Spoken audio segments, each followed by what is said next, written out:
Welcome to the Basketball Fiends Podcast, a proud member of the Arsenal Podcast Network. My name is Jesus Acevedo Jr., and yes, after a 2-week layoff, I am back. I know you listeners miss me, and I won't hear otherwise. Now, as our YouTube viewers can see, I am not joined by Alex Aguilera today. Alex had work duties to take care of, so filling in for him this week is a first-time guest to the Basketball Fiends. Coming live from the west side of Houston, he goes by the name RedNationBlogga on Twitter, Mr. Bryson Jones. Welcome to the Basketball Fiends, Bryson. Hey, man, thank you for having me, man. It's an absolute pleasure. I appreciate it. Thank you. Yeah. Now, one of the reasons why I wanted you on is because you have a lot of takes, a lot of mainly Houston Rockets takes, but you cover a lot of NBA, and what I mean by cover is that you watch a lot of NBA, Yes, I do. And before we get into our topics, I want to talk about how you first came across my Twitter screen. I'm sure I'm sure you know the story I'm about to tell. Honestly, when you went viral. You went viral on the new. Okay. Yeah, man. Because that was how, and then, thankfully you also followed me back. And then from there, we've, kind of gone back and forth sometimes on Twitter. But for our beautiful listeners, can you tell them the story that I guess put you on the map here in Houston? The quickest version that you can, the cliff notes, as they say. Basically, the season opener of the 2015-2016 season, I went to a Rockets game on a date with a young woman. And my friends, I had two homegirls. They played like a little joke on me on Twitter, just saying, "Hey, you cheated on me at the game." And it went viral somehow. People believed it, and on social media, it went crazy. It was on ESPN.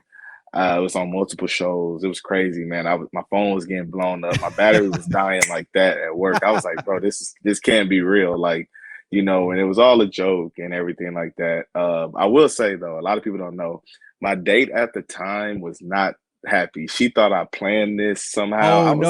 I was like, how did I plan getting on TV? Like, what kind of power you think I have to get on TV and to like plan the cameraman to put us on TV? Like, no, I don't have that type of power. But it was a very, very fun moment. It was a highlight of my life. A lot of people follow me. A lot of people see me to this day and mention because of that stuff. Right? It's actually pretty crazy how fast that stuff. You know what they say, they say a lie can go a long way before the truth finally sets itself free. And man, I experienced that for a fact. So shout out to Ray, shout out to Tan. They hilarious homegirls of mine for doing that shit.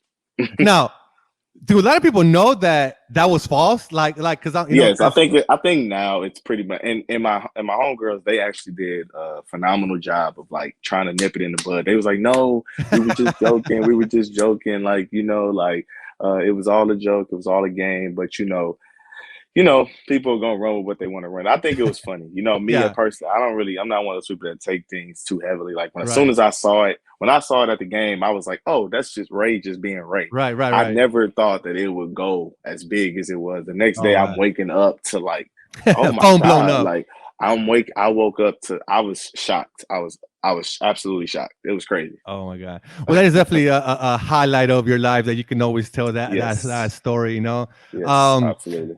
So that's Bryson Jones, RedNationBlogga on Twitter. Make sure that you follow him. And now, with Alex missing today's episode, it breaks his 44th consecutive appearance streak on the Basketball Fiends. That's a lot. That's an Ironman. And now it's my goal to break his streak, so we'll see how that goes, because I think I'll probably made 3 of them.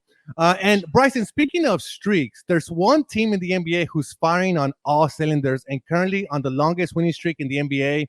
And that would be the reigning Western Conference champions, the Phoenix Suns, who are on a 17-game winning streak. Currently, we should actually say they're playing. We're recording this Thursday night, so the Suns are playing. They're playing Detroit, and let's just go ahead and say they're going to get their 18. Right, they're going to get their 18 winning streak. NBA, man, the NBA is crazy, but you know what? You're probably right. Detroit not trying to win right now. They're not trying to win. So we're going to speak as if the Suns are on an 18-game winning streak, because our faithful listeners are listening to this on Friday. Bryce, the Phoenix Suns have won 18 games in a row. Are they the team to beat in the Western Conference this year? Absolutely. It's Phoenix Suns and it's the Golden State Warriors. When you gotta take the data for what it is. Like, I'm one of those people now, as I get older, as I start watching more basketball, my basketball knowledge, I like to think, gets better. I look at facts, and right now Phoenix is, I think, top 5 on offense. They're top 5 on defense. Number 2 on defense The after that number Golden 2, State. number after Golden State, and Golden State is number 1, and they're not Yep. number 3. I think on offense. Last time I Yeah. looked, they were like number 3. Right. So when you are top 5 and top 3 for these two teams on both sides of the basketball, that you're automatically a contender. Then when you add it to the fact that I think Phoenix leads the league in clutch points, clutch just offensive efficiency, and that's because of Chris Paul and Devin Booker Right. mostly. But when you add that to the equation, and plus this is their second year together with that added continuity, and I really like the JaVale McGee move, strengthening their backup center. That was very, very smart. They addressed it. They got somebody in there that's cheap but very, very impactful, and I like that move. Yeah, and you know, something that you kind of mentioned is this is the second year of this team together, you know, with Chris Paul, and it has to be said the Suns' experience in last year's finals run has helped propel them to the team they are this season, because they're playing like they have unfinished business. They're playing like a team on a mission, and I mean, you mentioned them. Leading them is none other than Chris Paul, someone both of us know very well here in the Houston parts, and what he did for the Houston Rockets. But look, beyond Paul, the Suns have as well-rounded team that's also relying on a lot of youth. I mean, count all the veterans: Chris Paul, Crawford, and JaVale McGee. If we really want to, you know, veteran. Everybody else is low 20s, mid 20s. I think Devin Booker's 28. Would you consider him a veteran? No, exactly. 24, 25. 24. Even that. Even more scary hours about to come. But yeah, so I mean, you have to look at the team that they're well-rounded. And what I like about them is they have such a well-balanced roster. They can play to different other teams' strengths. You know, and that's one thing that I like about them. And you know, players like DeAndre Ayton, who he needs to get paid in the offseason, Mikal Bridges, Cameron Payne, Frank Kaminsky, those players have raised their level of play this season. And I attribute that one of many things is that finals run, getting those tie playoff games. That's not something you can teach. You have to experience those games, Bryson. Yeah, exactly. And they remind me, I've had conversations with other people, especially like in the Twitter spaces. They remind me so much of the 2017, 2018 Rockets. They're built, if you look at them, Chris Paul, they got a shooting guard that can help take a lot of scoring pressure off him. And then they got then they have a center in DeAndre Ayton, and the Rockets had a center in Clint Capella. There are some differences, you know what I'm saying? Like DeAndre Ayton is a better, you know, he has better touch. He's just a better flat out offensive player than Clint Capella, inside and out. Defensively, they're about the same. And he also can play pick and roll. He doesn't mind playing pick and roll. And then Devin Booker, of course, uses mostly all of the court and the half court to score, where James Harden kind of attacked outside in and only in the paint. He really didn't utilize the mid-range area anymore, but Harden kind of made up for a lot of what Devin Booker does. One, just by being a better scorer, and also excuse me, with his passing ability. You know what I'm saying? Like he's better passer than Devin Booker. He's a better facilitator. So I think that kind of helped them raise the floor a little bit more than Devin Booker. Devin Booker is more of a like a prototypical shooting guard, traditional. He's only focused really on just doing his role, which is scoring, and passing is like more so secondary. So I think and then they got Mikal Bridges, Cam Johnson, Jay Crowder. You know, they got a nice little bench. And in Houston had that same thing. They had Trevor Ariza. They had Luka Mbamute before he got hurt, PJ Tucker. I will say their role players are better at putting the ball on the ground and actually doing something with it, whereas the Rockets role players outside of Eric Gordon couldn't do anything like that. They were just there to shoot. Yeah, they can create. Catch and shoot. That was it. And I think one difference is, you know, like I said, they're young, but one thing I like, you know, one thing that I harp a lot on this show is defense. You know, I love defense. And look, it's cliche as hell, but defense wins championship. Plain and simple. You know, that's why the Bucks beat the Suns. They were just a better defensive team last year than the Suns. And look, Phoenix, at the time of this recording, you know, we said has the second best defensive rating in the league. But in Bridges, Crowder, and Cameron Payne, they have 3 wing defenders to throw at the best players in the league. And of course, Bridges, he's taking that step up to be among the top 5 best defensive wing, best wing defenders. You know, so that's something that I'll say. He's definitely going to get all first team defense. But from I hope they recognize him. Yeah, oh yeah, for sure. He has to be. And look, the third hottest team in the NBA is a team that, let's be honest, Bryson, isn't anywhere close to being a title contender. But it's a team worth watching, at least to us, Bryson, because we're from Houston. And that would be the Houston Rockets. They're on a 4-game winning streak.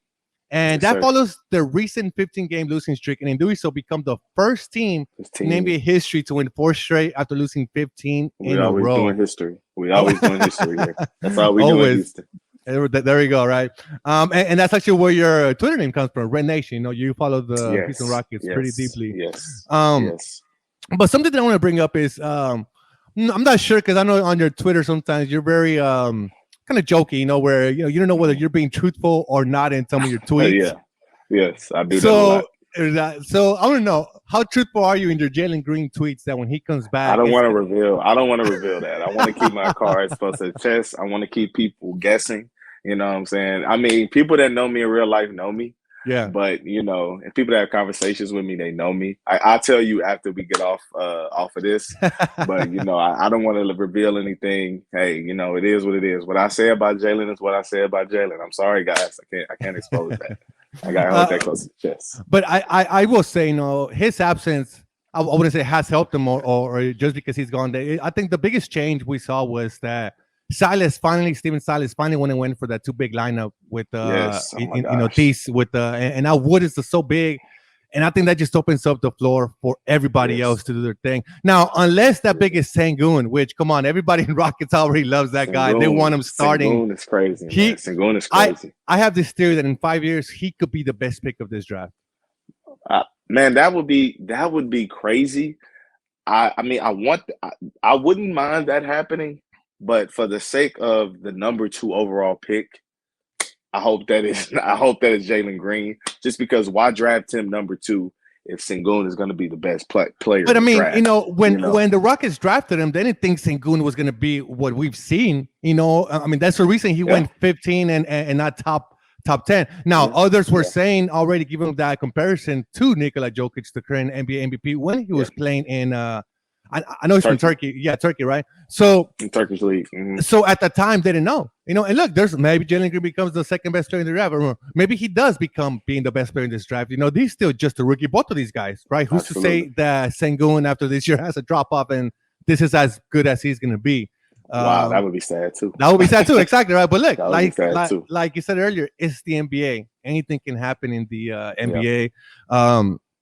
Now, I would like. Oh, go ahead. No, go ahead. No, I was gonna say I would like to say I think with Theis, with Houston, I think with Houston fans in general, we want to see our players do well. Yeah. Right. I think every fan base wants that mostly. It's just the too big lineup thing that was not working, and I don't think that we needed 17 games to know that it wasn't working. I'm not anti-Daniel Theis. I'm anti-Daniel Theis with another big on the floor. Right, because he's a baller. He can play, but he has to be best used in his strengths, which is be so big, surrounded with shooters. So, when they signed him, I like the pickup. I'm not gonna lie. I was like, that's a great pickup. Mm-hmm. But I don't think what somebody counted on, at least nobody from the Rocket fan base, was how good Sengun was going to be this soon and the kind of skills that he brought. I think it took a couple games for people were like, okay, he needs to be starting. The offense just flows so much better. And hey, let's give it up to his defense. For a guy that's not as fast, he has a great timing on blocks. Mm-hmm. No, he has good. I think guys like him, and what I mean by guys like him is like guys that are not super athletic. They do a really good job, especially overseas, in learning like the fundamentals of the game, developing footwork, developing IQ. These are things that help those guys play 15 to 18 years in the league. And because they aren't relying upon athleticism, their game ages much, much better. It ages like fine wine. More so, they're pop and then they're gone. You know what I'm saying? And I think with Sengun, like he knows he's not the best laterally, moving side to side or front and back. He knows he's not the quickest or the most athletic. So I think that he's already been defending guys that are, that are quicker than him. So I think he kind of just knows where to be, and that's what I like about him. Yeah, definitely. So I think we every Rocket fans and person even that cover the Rockets probably want that Sengun can be in that starting lineup next to Christian Wood, and I think it'll be interesting to see what happens when Jalen Green comes back and starts playing with this team again. Somebody else who we see the return of is John Wall. Now, before the Yeah. start of the season, it was reported that Wall would not participate in games with the Rockets, but he was to be part of the team, and that's been the case. He's been on the bench. He travels with the team, and look, Wall is looking to be traded, and it's something the Rockets will want as well. But the right opportunity hasn't presented itself yet. Now, last week it was reported that Wall would like to start being part of the rotation, which I believe the Rockets aren't opposed to. Just they just don't want to start him. They want him coming off the bench. So Bryson, what kind of move, if Walt does return to play with the Rockets, how would he impact this team and the development of this team? Because I believe everybody in the Rocket fan base wants to see the young players play and develop. I think that John Wall will have a positive impact. First of all, to answer your question, I think that John Wall is the type of player that is very, very good. So much so, I don't know if you remember, but that stretch before the Rockets lost 20 straight, they had won 5 in a row. They had the best defense in the league. And then Christian Wood gets hurt against Memphis, turns his ankle, then they lose 20 straight. That team was very reliant upon everybody being available. Point guard, shooting guard, power forward, center. Everybody needed to be together. If you miss one of those pieces, the entire team suffers. So even if it was Wall that ended up getting hurt or Oladipo that ended up getting hurt, the team was going to suffer because they're missing the other ancillary piece to put into that position. So I think that John Wall has a lot of value with this team, with Sengun, with Jalen Green, with Kevin Porter. He can absolutely help those guys, especially off ball, but it does kind of hinder their development and what you're trying to get out of them. I do believe that John Wall should accept coming off the bench. I don't understand what's the issue with that. I mean, You're coming off the bench. You're going to be playing, high minutes still. You're going to be an impactful player when you're on the floor, but you can't start. The team wants to play Kevin Porter Jr. And I believe originally that's why him and the Rockets agreed for him not to play, was because they wanted him to come off the bench and before the season even started. And he wasn't feeling that. And I believe, I'm not saying I know anything. I think that's what the case is. And so for me, I just feel like, I think that, like I said, he will have a huge positive impact on the team. But I do like to see Josh Christopher play. I do like to see Garrison Matthews play. I do like to see Armani Brooks play. And though if you bring in John Wall, their minutes will go down. And I don't know. It's a tough spot. It's hard to trade John Wall, though, if he's not playing. Exactly. And I ultimately believe, like I said, I have no inside knowledge, but I ultimately believe that Wall was going to decide to come off the bench so that way he can showcase his game that he still has. And other teams, trust me, when it gets closer to trade deadline, teams get desperate and they're like, we need something to put us over the top. Who's to say that the Knicks don't swing for John Wall, or hey, the Denver Nuggets, or hey, there's other teams that could use a guard of his caliber, a starting point guard, a former All-Star. So that is my prediction. I do think he will get traded by the trade deadline. You know what's crazy is I was in the spaces earlier today, where it was a guy in there, and he was just. I felt I had to call people after I got off the phone. Like after I got off the Twitter spaces, I had to call people and make sure I wasn't tripping. He was so down on John Wall. I was like, "You don't think the Celtics could use John Wall? You don't think the Clippers could use John Wall?" He was like, "No, he's not this." I'm like, I don't know. John Wall to me seems pretty productive. Like he seems like he could help a team if you need a point guard. That's just my opinion. No, of course. And it's just, I think as we age, as basketball watchers, we have to separate the player, what the media says, to what the numbers say and what the eye test says. And I think, the eye test last year, before he got hurt, like you said, Rockets were going, they were running. Christian Wood gets hurt. And now things change. But even when he was playing last season, you saw what he could do. He still has a game. And look, any team could use a John Wall. Now, if he starts accepting a bench role, forget about it. His opportunities just even open up even wider as opposed to just being a starter.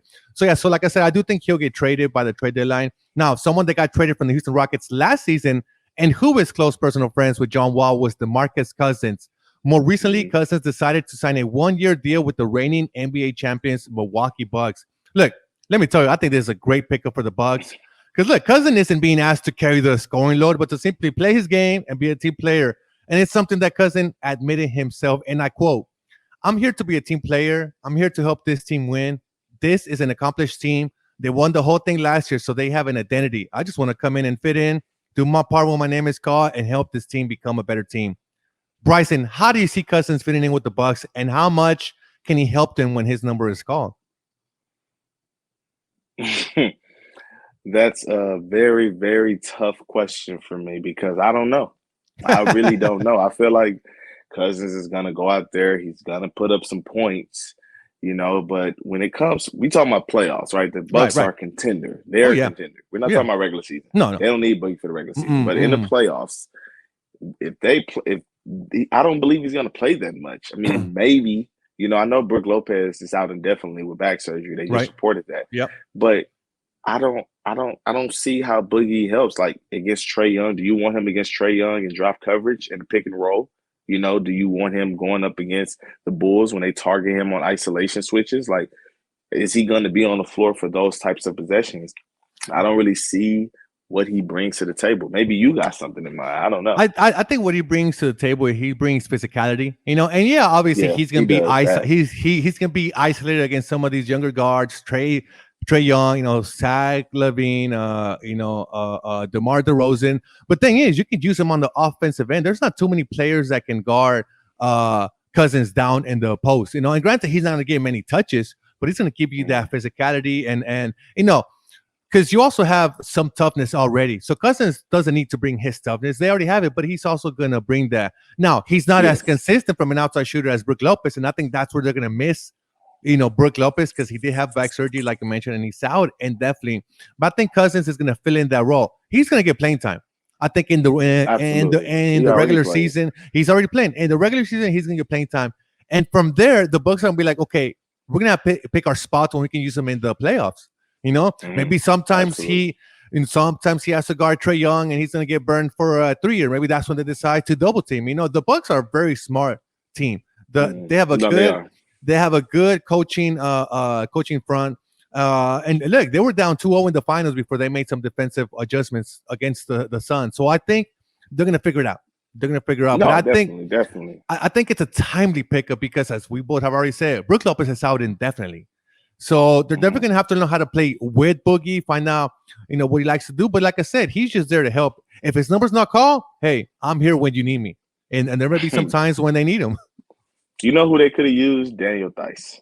They That's could who have they could used have Daniel used. Theis because he They would have could been have even used more Daniel Theis. perfect. Yeah, he's still available. Call us up. Call us But up. what do the Bucks have to offer? Cap relief. There you go. Yes, we don't. We probably would have to match the salary somehow. That's though. true. So yeah, nah, never mind. Ignore what I said. But no, look, and the Bucks, they're rolling right now. They're on an 8-game winning streak. They're 14-8. I think they're 3 seed right now, and They playing tonight. They were they're playing actually tonight as down to well. Toronto last time I checked, but I don't know if Tonight, they're. Thursday, yeah. Yeah, I don't know if they're winning. So yeah, but ultimately, I think that is going to help him. And look, we mentioned Lopez having back surgery, and while the Bucks may have found his replacement for the time being, another team, the Denver Nuggets, will have to do the same, as Michael Porter Jr. has undergone back surgery and is out indefinitely. Bryson, this is the third back surgery for Michael Porter Jr. He had 2 in college. I think he went to Missouri, and then this is his second one with the Denver Nuggets. Before we get into how this impacts the Denver Nuggets, what do we make of this for Michael Porter Jr.? It's very unfortunate, but I'm happy that he got paid before. I'm happy that Denver kind of committed to him, but it's very, very unfortunate for Michael Porter Jr. He has. I mean, he would have. A lot of people said in the 20, if it wasn't for the back surgery, back surgeries, the injuries, he would have went number 1 overall in a draft that featured Luka Doncic, Trey Young, and DeAndre Ayton. He was that talented. He was that skilled. And the fact that, he fell into a perfect situation in Denver, but, ultimately his body is looking like it's going to fail him, and he's never going to reach his max potential. You know what I mean? So it's just a very unfortunate situation for somebody so young, but maybe he could kind of have like one of those Grant Hill type careers where, there's so much potential on the front end, injuries happen in the middle, and on that back end, he finally kind of finds a spot where he could kind of, fit in and, do his thing. Yeah, it's very tough. 23 years old, and it's like you say, he has so much potential, and maybe he's never going to reach that max potential, but he can still be a player, kind of like I come to mind Trevor Reason, not because of that he got hurt, but he got a big contract with the Houston Rockets. They thought he was going to be a player that he ended up not being, but he's still, for the time that he played, still a very serviceable player. I don't know what they thought about. Are you talking about the first time they signed Yeah, Ariza? the first time, not the second time. The first time when I they signed have him from no the idea. LA I have Lakers. no idea what they were thinking when they made that design contract. I'm not trying to be funny. Like real talk. Right. Like I was like in high school at the time, or Yeah. I just graduated high school when he got here, and I was like, Trevor Ariza is not a number one. Like he's not a guy that you give Yeah. that type of money to build an offense around. Like even back then, I knew this, and I was like 17 years old. I don't know what they were thinking when it went bad. I was like, what were they thinking was going to happen? He's a role player. He's not a somebody that you build around. He's nowhere near Michael. Like what Michael Porter Jr. Right. is right now. Trevor Ariza had never been Right. that offensively. So I don't No. even. Yeah, that's crazy.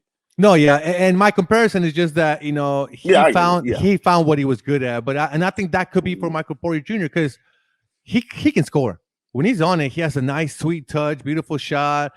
Yes, He has size. absolutely. What 6'8"? I think he's 6'8", 6'9". 6'9", long, lengthy.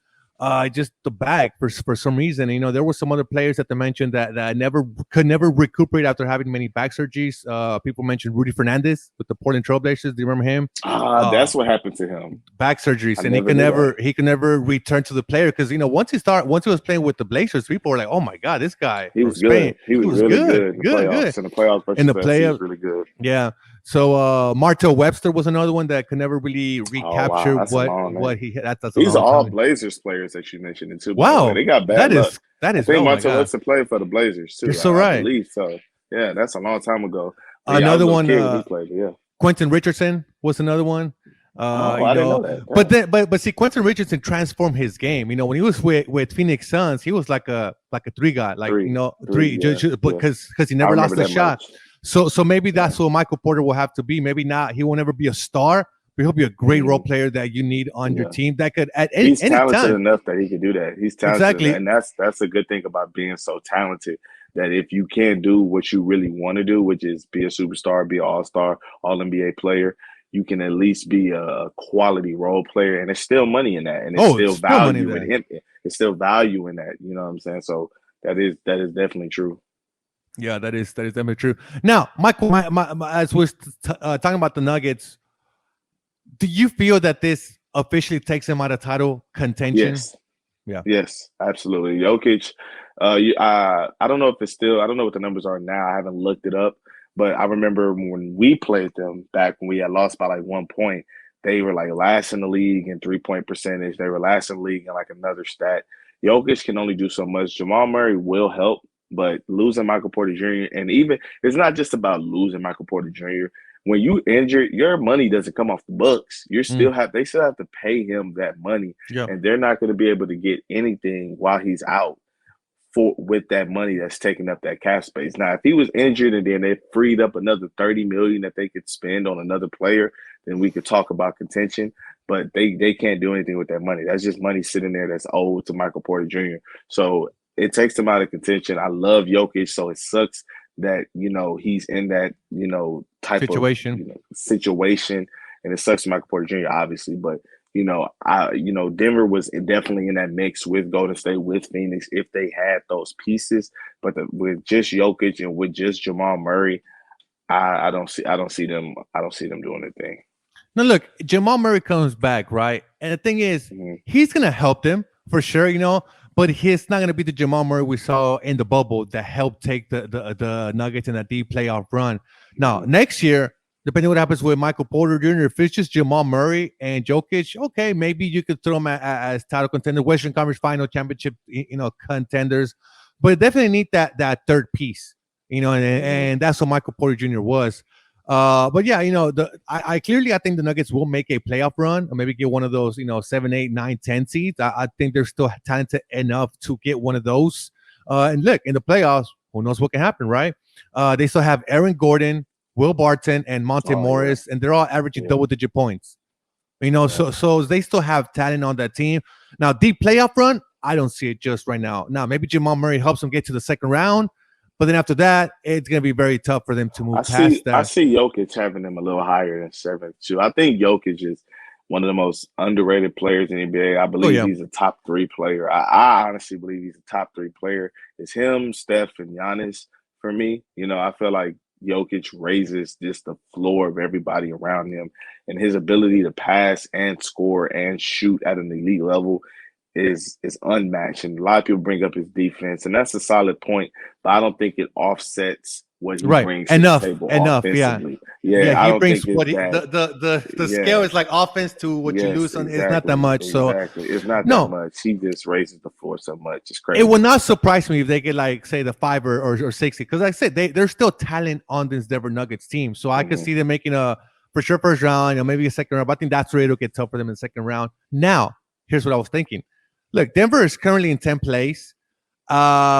They can make move up, but unless they swing a deal for a player that can help them out, in the playoffs mainly, Hmm. it's gonna be tough for them to get that second round. But here's one player I'm thinking that could help them out tremendously: Eric Gordon.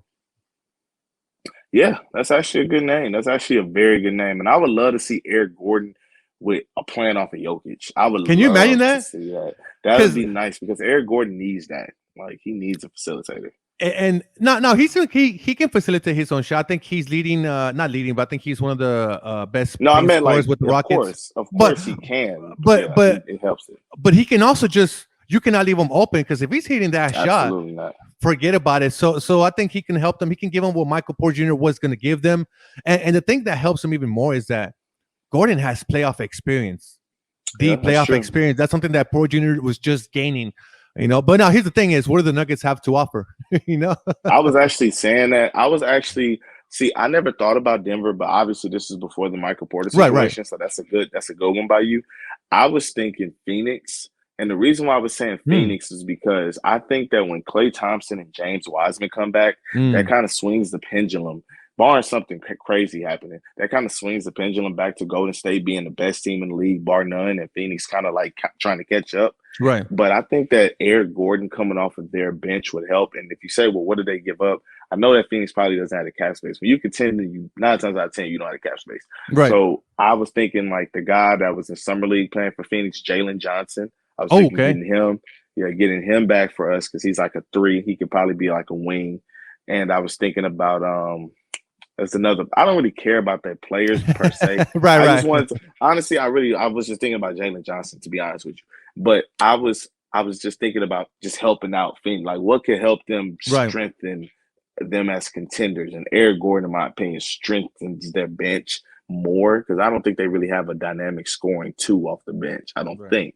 I know they got Cameron Payne, Elf Payton, um, Cam Johnson is he come up there. Cam Cam Johnson comes off the Johnson bench.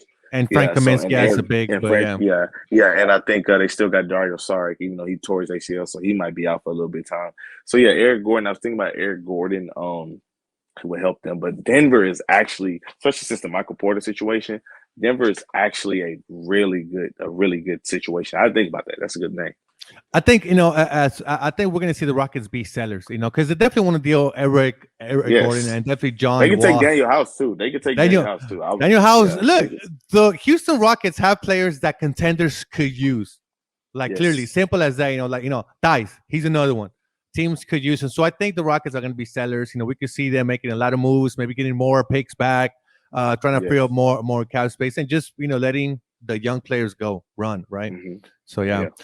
But Bryson, that's our last topic for today on Hmm. the Basketball Fiends. All Bryson, we right. want to thank All you right. for Oh, coming no problem, on. man. We'll definitely love to have you back again. Maybe we've never done. Well, we've done an episode where we had like 4 guests, but it'd be cool to talk about maybe like in the trade deadline. We'll kind of bring you back on and see what Oh happens in yeah. the NBA. That's always fun, right?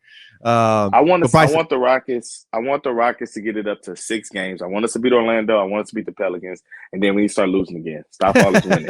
Stop all that. Knock it off. yeah, it's definitely that's also some special episodes we have when the NBA draft is coming, seeing all the prospects and especially seeing how they do in March Madness. We definitely had a March Madness special last year, and this year's gonna be. Looks like there's some ballers in this good draft. Oh man. I know this past draft could go down as one of the best. This year's draft, it looking that way. Early in the college basketball season, right? But it's How do looking you that feel way. about Paolo and this condition that he has where he loses 7 pounds? Does that scare you at all or no? I need more information. It's not even information. Okay. It's too soon. I need more information. Yeah. But I mean, I love his game. Who doesn't, right? Who doesn't love his Oh yeah, game? he's His nice. size, he's nice, you know. And I'll say, I don't know how many people like it, but I like Chet Holmgren. You I lost think me. I knew it. He's a bit of a people either like him or you don't. But here's why I like him. He reminds me of me when I play because I'm tall, skinny, you know. So that's how I play. So he kind of Yeah, reminds me of me. I But like.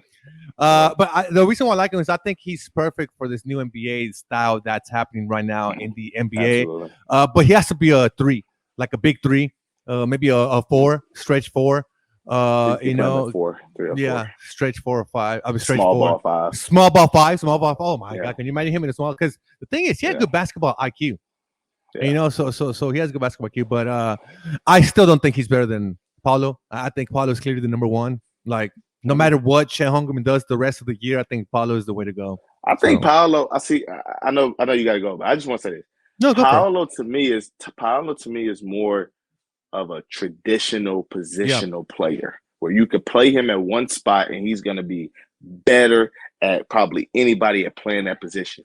But where Chet is different, at least from what I've seen, where Chet is different is he's interchangeable. You could put him at multiple spots and he can play multiple spots, but he might not at those multiple spots. He might be so much good right, or right, great even, but he won't be as good as Paolo is at one specific right. position. And that I don't know if I said that makes sense, Yeah, but like that's what I mean. Like Paolo looks like he's a bona fide scorer, and Chet right. looks like more of an all-around weapon Swiss Army knife type of cat. And I think that's the difference in what I see those guys. Yeah, it's kind of he Homegrown is a jack of all trades, but he may be a Mm-hmm. master of none, but oftentimes better than a master of one. And by that I mean, and that's actually the full quote. And what I mean by Yeah. that is he's gonna always be able to stay in the lineup. Because you say he's a swim army knife 3, 4, 5. Mm-hmm. We can use you many Yeah. different ways, and teams Mm-hmm. love those kind of players.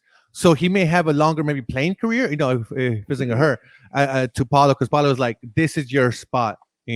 Exactly. But look, That's exactly what I'm basically saying. but look, both players have something. Both players have Mm-hmm. strengths. Both players have weaknesses. But yeah, so it's looking like it's gonna be good. And I'm interested to see what they do in March Madness. Because that's where we get to see.